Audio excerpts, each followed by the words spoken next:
Hello dear friends, welcome to my YouTube channel. This is class 9th. We are going to continue the NCERT summary series. This is the part 5 of this series. This lecture is by me, Ishfaq Ahmed. Today we shall know about the influence of day and night. दोस्तों आज हम जानेंगे जो influence होता है day और night का India पे, उसी के मुतालिक आज हम जानेंगे। मैंने आपको कल भी ये पॉइंट बताया था, लेकिन मैं आपको ये समझाना भूल गया था। The latitudinal extent influences the duration of day and night as one moves from south to north. जैसा कि आप जानते हैं ये इंडिया का मैप है and it touches at 8 degree latitude. ये 8 degree 4 north latitude है और आप ये जान सकते हैं कि इसके नज़दीक ही यहाँ पे एग्जैक्ट लोकेशन होगी इक्वेटर की। और जो हमें ये भी पता है कि जो कॉन्टिनेंट्स इक्वेटर पे हैं या इक्वेटर के नज़दीक हैं,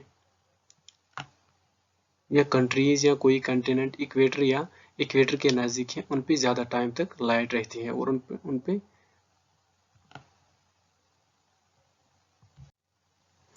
पे ज़्यादा टाइम तक लाइट रहती है।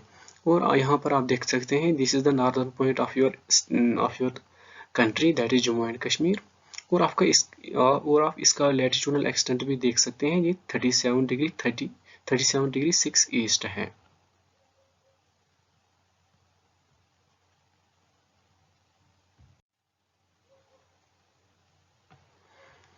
जैसे जैसे हम ऊपर जाएंगे, हम फॉर एग्जांपल मान के चलते हैं कि अगर यहाँ पे 5 बजे सूरज डूब जाता है और यहाँ पर सूरज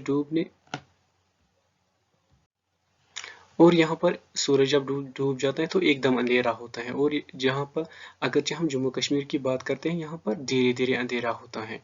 यहाँ पर क्यों ऐसा होता है? क्योंकि this is very near to the equator and this is very far to the equator. मैं होप करता हूँ कि आपको अब ये पॉइंट अच्छे से समझ आया होगा। अब हम दूसरे पॉइंट पे चलते हैं। उसके बाद हम देखेंगे इंडिया और वर्ल्ड। इंडिया की लोकेशन वर्ल्ड के दरमियान में क्या है और इंडिया कौन सा रोल अदा करता है वर्ल्ड में।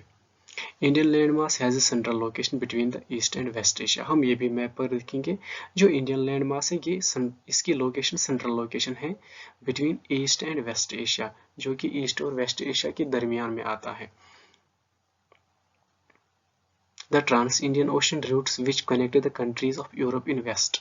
जो ट्रांस इंडियन ओशन है जो कि कनेक्ट करता है यूरोप के कंट्रीज और वेस्टर्न कंट्रीज को और ईस्टर्न कंट्रीज को, यही इंडिया को एक स्ट्रेटेजिक लोकेशन देता है।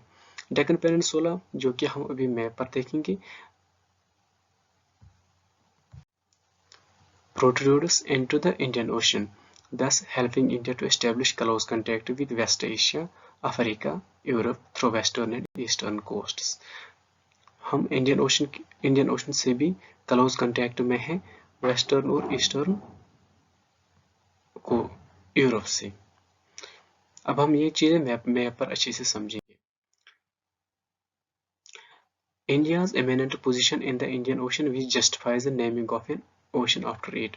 जो कि इंडिया की ये eminent position है, हम ये जान सकते हैं कि जो ये इंडियन ओशन है, ये इसी कंट्री पे इसका नाम है इंडियन ओशन। हम ये देख सकते हैं trade routes with the rest of the country.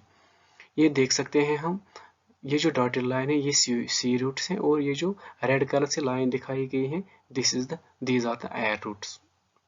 हम ये देख सकते हैं इंडिया से या हम ये रेड लाइन से देख सकते हैं इंडिया से जॉर्डन, जो कि एयर रूट्स हैं, और इंडिया से इराक सेरा हो गया। और हम ये देख सकते हैं these are the water routes of the Indian mainland। और हम ये देख सकते हैं these dotted lines are the water routes from India to the rest of the country. This is the water route from India to Africa, and these are the western countries and these are the eastern countries. Eastern countries include Malaysia, Indonesia, and the western countries include, जो कि India के western countries हैं, हम Saudi अरब को मानते हैं, Africa को मानते हैं, अफगानिस्तान को मानते हैं, ईरान को मानते हैं। ये वेस्टर्न कंट्रीज हैं, इनके साथ हमारी ट्रेड रूट्स थ्रू वाटर और थ्रू एयरवेज हैं। मैं अब होप करता हूँ कि अब आपको ये भी बहुत अच्छे से समझ आया होगा। उसके बाद हम चलते हैं नेक्स्ट पॉइंट पे। क्या आप ये जानते हैं जब सुएज कैनाल ओपन हो गई थी 1869 में, इंडिया की डिस्टेंस जो इंडिया से यूरोप तक थी वो रिड्यूस की गई थी 7000 किलोमीटर से। मैं आपको कल ये मैप पर अच्छे से दिखाऊंगा कि सुएज कैनाल कहाँ है और किस तरह इसने रिड्यूस 7000 किलोमीटर इंडिया से यूरोप तक किए। आई होप आपको ये लेक्चर बहुत अच्छे से समझ आया होगा। Thanks for watching the video.